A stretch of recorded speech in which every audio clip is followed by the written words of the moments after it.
Hi everyone. In the last video, we discussed about EDH and HDH. Now today, we'll discuss about the hydrocephalus, one of the important topics in neurosurgery. So in this lecture, we'll know why do ventricles enlarge, why do babies' head increase, whereas adults deteriorate with hydrocephalus. So it is the excess accumulation of CSF in the ventricular system of the brain, leading to dilatation of the ventricles and increase the intracranial pressure. So when it comes to normal CSF circulation, the rate of production is around 20 ml per hour. So total in 24 hours, the amount of CSF produced is around 500 ml. That is half liter per day. But total volume of CSF in the brain and spinal cord is only 150 ml. So it is the 3 times that of the volume is produced, because the production and absorption are constant. So the 150 ml of the CSF stays in the system.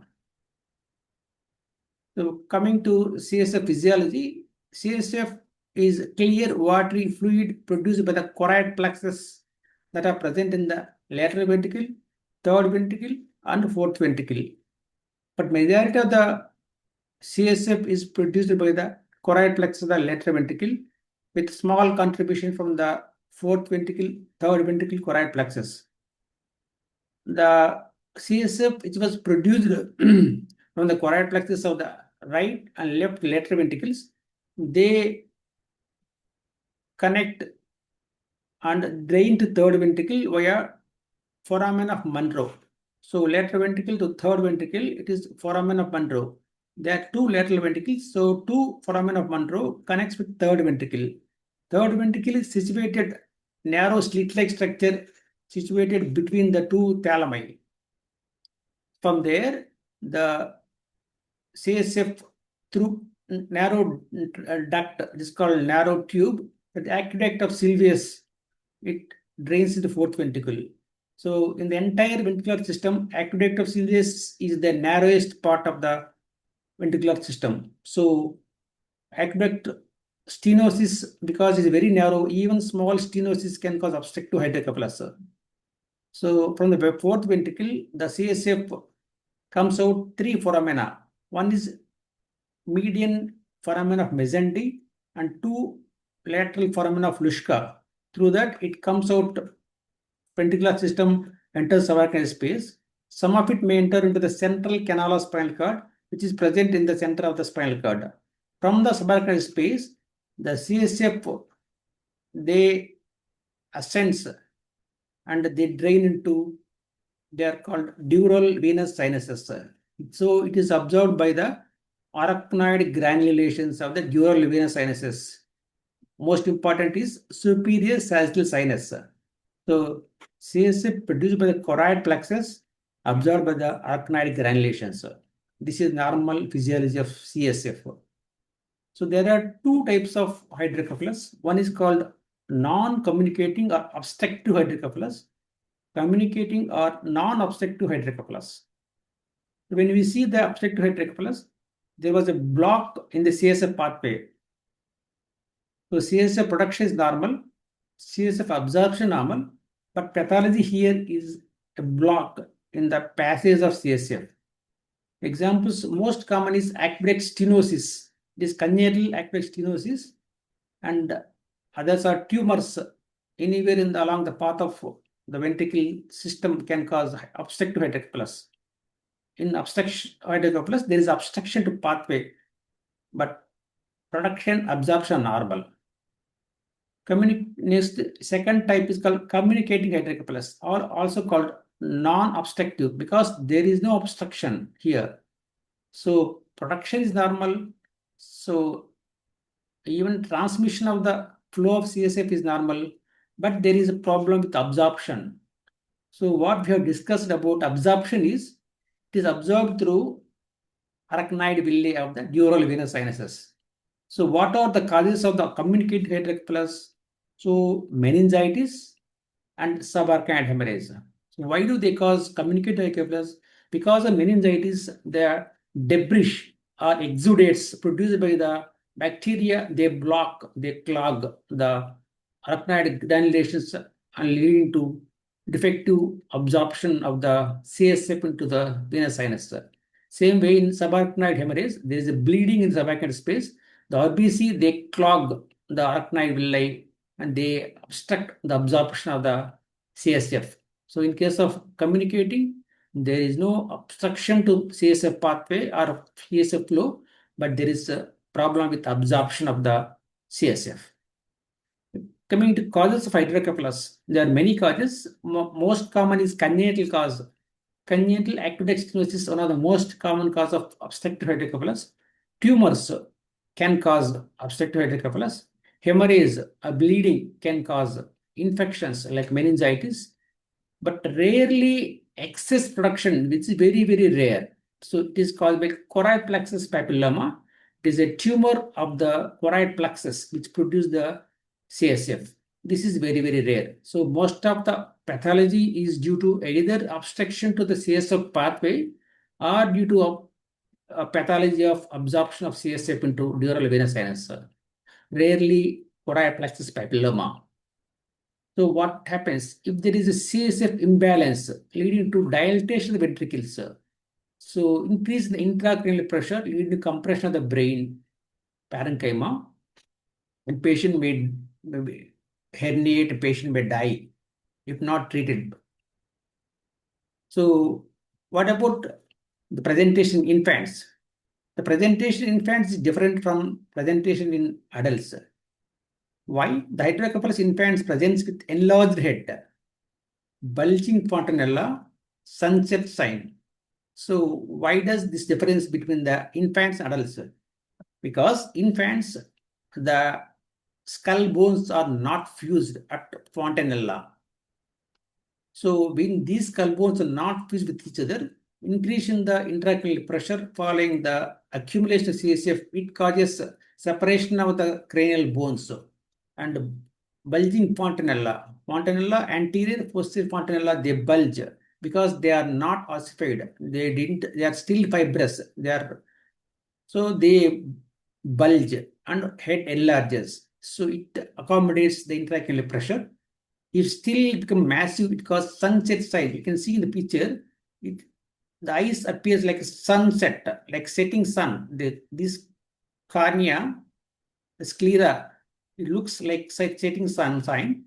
It is due to the dilatation of third ventricle by the hydrocephalus, and the vertical gaze center is situated in the dorsal midbrain. The compression of the dorsal midbrain, vertical gaze center lead to the sunset sign. So this baby, they lost the vertical gaze. So they cannot see upwards. They cannot look upwards. This is called sunset sign. This is advanced stage of hydrocephalus untreated. But in case of adults, because skull bones are fused, they cannot expand. So how do they present? They present headache, vomiting, and papilledema. Papilledema is due to the raised intracranial pressure that is transmitted along the optic nerve sheath, causing dilatation of the papilla edema, and we can observe through fundoscope here. So imaging CT and MRI can diagnose hydrocephalus. What are those findings? In case of hydrocephalus, we can see dilated third ventricle, lateral ventricle, fourth ventricle, depending upon the cause of hydrocephalus.